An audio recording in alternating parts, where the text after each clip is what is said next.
If you have ever thought, man, I know my scales, hell, I can even play like my favorite guitar solos note for note, but when I go to play my own solos, it sounds super random and boring.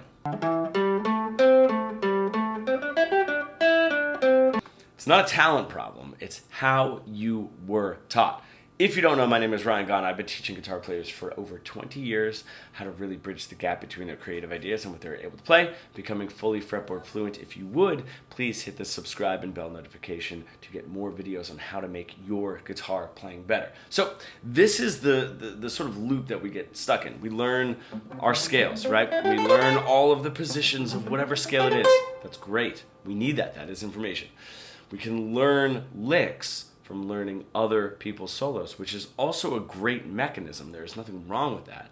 We're memorizing those solos that's where we're starting to get into a little bit of the problem. And then when we go to improvise, it all just sort of falls apart. So we don't know how to integrate this kind of stuff into our own playing. Knowing more information theory is not going to make you more expressive. And just memorizing other guitar player solos is also not going to quite do the trick. So, that sort of learning guitar improvisation, or just guitar as an instrument, is math, and it's much more like a language. So we have our theory. What we really want to do is learn how our favorite guitar players are using that theory, not just memorize their solos. We want to learn the why behind it. There is a really, really great language theory out there, and it's called formulaic language or lexical chunks, which I like that a little bit better. And what that is instead of memorizing little like tiny phrases or even words, which would sort of be like memorizing the scale, right, up and down. Memorize it, we got it, right? We sort of commit to memory, which is a little bit different of a cognitive experience, a full paragraph or some phrases that we can string together. Now, this is where it gets really interesting, is knowing how those phrases are formed, why they're formed, and what those phrases are saying. We can then rearrange those patterns. If I were to take that into learning guitar and a guitar solo, if I need to learn the solo word for word or note for note, and I don't really know the why behind it, it's not going to make its way into my playing. I'm not really learning the language. But just like we see in a million different guitar solos said, spoken, or sung, or played in a million different ways, that is the pattern recognition of that phrase rearranged, which is where the learning process really comes in to make it our own voice, right? So in the Fretboard Fluency Mentorship program that I run, we take our theory, and that's where a lot of programs sort of stop. And then we get to go to our favorite guitar players and see how they're using that theory or speaking that language, right? And not memorizing. Memorizing is like you have to know it note for note. If you get a little bit lost, you're gone. You can't do it. You can't pick back up because you don't know the why, right? It's like if I get lost in a sentence in German, right? One time I was on tour and I had to memorize like a whole paragraph before every show. If I started to get lost, I wouldn't know how to pick back up because I don't know what I'm saying. I just memorized basically the syllables. But if I know and commit to memory and then learn those solos and learn the why behind them, not only could I rearrange those patterns, that's where I make it my own, especially how they're saying it.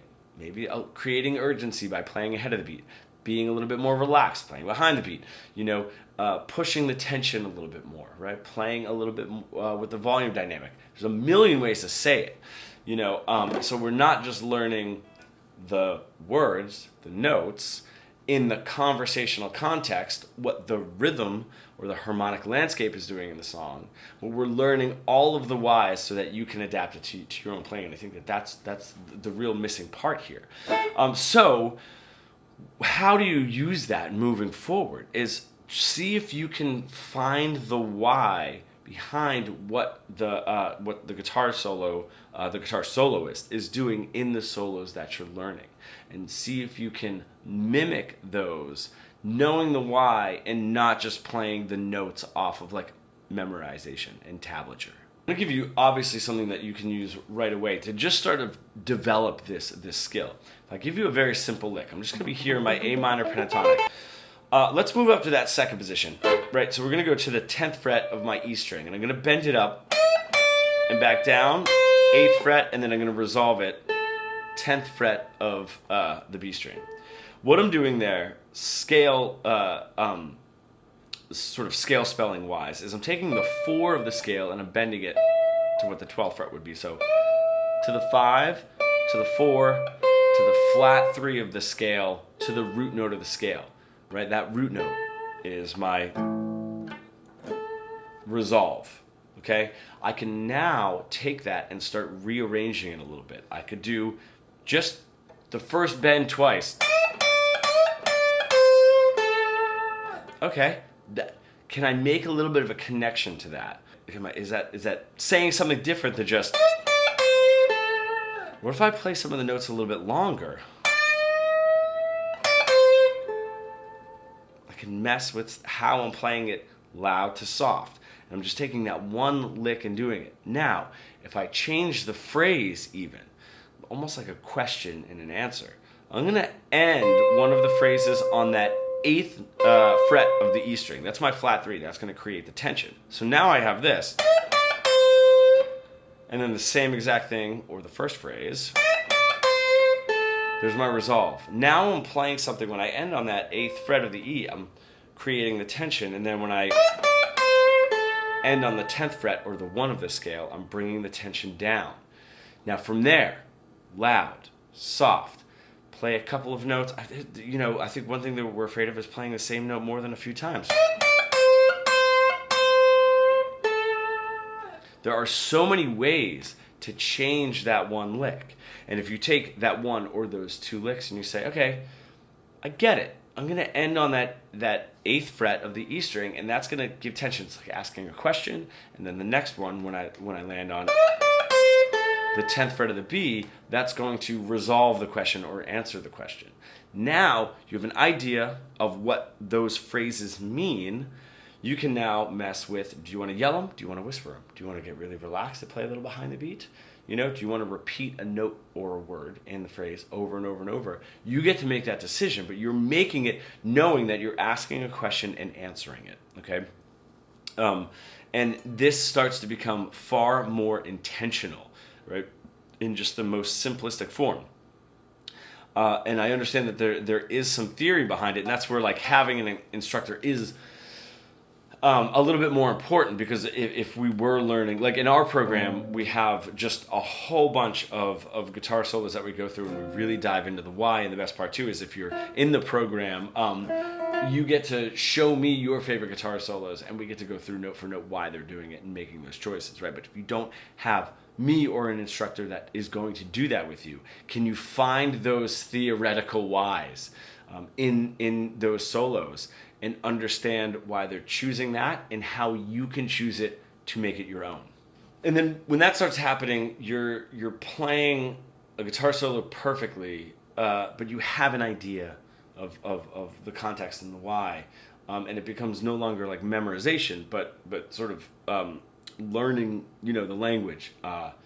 So taking that, like this is not just theory, but it's like how actual players think in real time, and how to take what you're learning and turn it into something that you can actually use and not just have to memorize your way through. So like, when you pick up your guitar, you imagine picking up your guitar, and you know exactly what to play when you want to play it. That's sort of having the creative idea and being able to express it right away with no friction. So there's no more guessing, no more just running scales up and down. You are actually saying something. I do have a free training that is going to be in the description. If you want to get started on it, it goes a little bit more in depth than what I was showing you today. You can check that out. That is free. That is in a link in the description. And again, hit the bell notification and subscribe if you're interested. I appreciate you staying all the way to the end, and I will see you in the next video.